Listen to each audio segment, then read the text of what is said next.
In the process of selling your home, wondering what that closing process entails and what all this means to you? All that and more, and quickly, because it's hump day and it's just about beer 30. Stay tuned, this is Vasilios and you're watching Fastlane.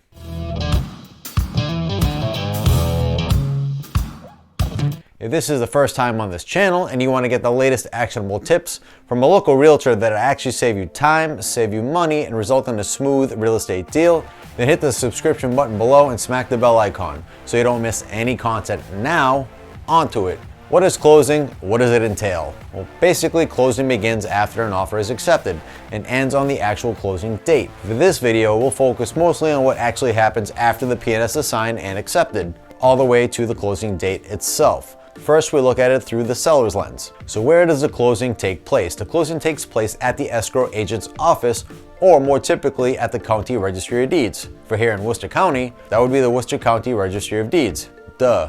What do you need to bring on the closing date? Generally, you need to bring a government-issued photo ID. The key is, obviously, any outstanding paperwork or docs your attorney asks you to bring. Generally, these could include proof of work done on the property that the buyer would like to see or has requested previously. How long does the closing process take? Well, closing on a home can take from a week all the way up to 60 days or more, depending on the property type and whether you are paying cash or financing the purchase. All this time is taken up by the loan origination and underwriting. This is normally the major snag when it comes to delays in closing. The National Association of Realtors reports that nearly 1/3 of all closings are delayed for this factor. So be prepared for that possibility. Other common issues that may delay a closing would include title issues, home inspection issues, and home appraisal issues. What are the seller's responsibilities during this closing process? Well, both parties have obligations under the P&S contract. You will typically be required to remove possessions from the home unless they're specified to stay there under contract. You will need to make any repairs that you have agreed to make that is stated in the P&S. You'll need to clean the home before the closing date. Leave it as clean as you would like to find it if you were the buyer. Broom swept, vacuumed, wiped down, etc. Unless the home is being sold in as-is condition. Your state may require a septic system inspection and/or a smoke and carbon monoxide detector certificate before the close. In Massachusetts, these are required. Ask your agent for more information on this if you are in another state. A few other items your attorney will require from you are as follows. Loan or mortgage payoff. The payoff authorization form will be needed for each mortgage you have on the property. This will allow your attorney to obtain your mortgage payoff statements. You'll also need to let your attorney know if your real estate taxes are paid monthly or if you pay them separately. Carbon monoxide and smoke detector certificate. You'll need to schedule an appointment with the city fire department for them to come out and inspect your smoke and carbon monoxide detectors and issue a certificate indicating that they are up to code and in good working order. You can schedule this appointment anytime as the certificate is good for 60 days, but it should be completed at least 2 weeks prior to closing. Contact your town or city for the exact smoke and carbon monoxide requirements. The smoke certificate will need to be present for that closing. You'll need a final sewer and water bill reading. You'll need to schedule with the town or city to have them do a final water reading prior to close. This appointment should be made within 2 weeks of the closing date. If the city requires you to pay the final bill, your attorney will need a copy of the bill marked paid in full prior to closing. If the city does not require you to pay the bill, your attorney will need a copy of the final bill and it will be paid out of your sale proceeds. Final oil or propane reading. If your home has oil or propane and you would like to be reimbursed at the closing for the value of the oil or propane in the tank, schedule a final reading with the oil company within 2 weeks of the closing date. The final reading will state the amount of fuel left in the tank and its current value. Deed transfer. You can have your attorney attend closing for you, but you will have to sign power of attorney to them. This will be in order to transfer title on your behalf if you choose not to attend closing. After the documents are signed by the buyers and title is transferred, the home is no longer yours. It's sold. Yippee! Now let's switch to the buyer side. If this is you, congratulations, you just had your offer accepted. Tough thing to do in this market. What happens now?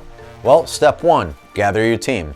An agent can help you assemble your team with the help of their network. Persons you will need on your team are an escrow officer, a mortgage professional, a home inspector, an attorney, title insurance agent. In your offer, your agent or attorney may have advised you to include some contingencies, which may include home inspection. You'll need to hire a home inspector to make sure there aren't any hidden issues that could cost you in the future. Complete the home inspection. A home inspection is a necessary step to discover any potential problems. If you find serious problems with the home, you'll have an opportunity to back out of the deal or ask the seller to fix it, or for some compensation, as long as your purchase offer includes a home inspection contingency. Renegotiate the offer. Even once your purchase offer has been accepted, you may want to renegotiate due to what the inspection has found. You could try to get the seller to pay for repairs. It's always worth the ask. Next, you need to make an earnest money deposit into escrow. When funds are allocated for closing costs, they will be held by a third party until the closing date. Appraisal. This is required by your mortgage lender to keep them from lending you more money than the house is actually worth. The appraisal fee will be included in your closing cost. Loan documents.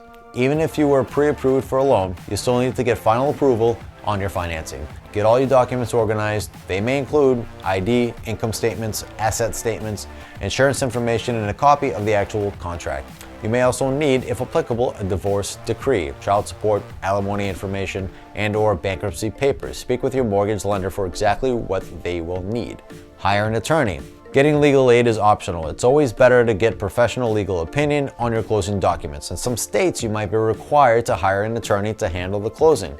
Check your state's laws. Appraisals. Around this point, the lender will hire a third-party appraiser to assess the value of the property. Now, if your home appraises below the sales price, lenders are unlikely to approve a loan for the buyer at that amount. You'll either have to ask the buyer to make up the difference, or lower the sales price, or challenge the appraisal. Your agent or attorney can guide you through this process. A title search and title insurance provide ease of mind and legal safety. This ensures that when you buy a property, no one else can try to claim it in the future. Title insurance is insurance that protects the holder from financial loss from defects in title. It protects real estate owners and lenders against loss or damage from liens, encumbrances, or title defects. Homeowners insurance. Homeowners insurance is a must because it protects you from the cost of repair, rebuild, or replacing your new home or items in it if it's damaged or destroyed. Typical policies also protect you with liability coverage. Many mortgage lenders require evidence of coverage to approve that loan. Meet funding requirements. When you sign the P&S agreement, you probably sign while providing earnest monies. Earnest monies are deposits made to a seller showing a buyer's good faith and interest in the property. To complete your purchase, you have to deposit additional funds. The original earnest money is generally applied to the down payment. You need to allocate and arrange all necessary payments before the deal is closed. Arrange for your utilities to be transferred into your name, effective on the closing date. The final walkthrough. You'll want to make sure no damage has occurred since the home inspection. You should verify that the seller has completed all required fixes and no new problems have arisen. Also check to see that nothing included in the P&S was removed. The final walkthrough, which your real estate agent will schedule, typically happens 24 hours before closing. At this point, the seller's belongings should be gone, except for anything you agreed to keep. Bring a contract, make sure the condition of the home matches the agreed upon state. What do you need to bring to closing day? You'll need to bring a few things to your closing appointment. Generally, your title company representative and mortgage loan officer usually provide a checklist of everything you'll need. This list may include photo ID, outstanding documents or paperwork for the title company or mortgage company officer, certified or cashier's check for closing costs that aren't being deducted from the sales price, if applicable, of course. Now, who attends the closing? Well, depending on where you live, those at closing appointments may include the buyer, the seller, the escrow or closing agent, the attorney, who might also be the closing agent, a title company representative, the mortgage lender, and the real estate agents. But if the seller pre-signs the deed and the transfer documents, they probably won't need to be there. Now, what happens on closing day? Now that you've brought all your documents you need to the closing table, be prepared to feel like you're in Hollywood. Time to get signing a lot of signatures. So here's what to expect. You'll pay any remaining closing costs, which are listed on your closing disclosure. The seller will sign the documents to transfer property ownership to you. You will definitely sign a settlement statement that lists all costs related to the property sale. You'll sign a mortgage promissory note stating that you promised to repay the loan. You will sign the mortgage or deed of trust securing the mortgage note. At the closing, you will be registered as a new owner with a deed in your name. Now, how long does it take to move into a house after closing? You might be able to move into your new home as soon as the closing appointment ends, unless the seller asks to stay in the house for a length of time after closing. Now, if you like this video, then check these out at the top of your screen. And if you need a guy like me, I got a guy like me's info in the description below. And as always, thank you for watching. See you in the next one.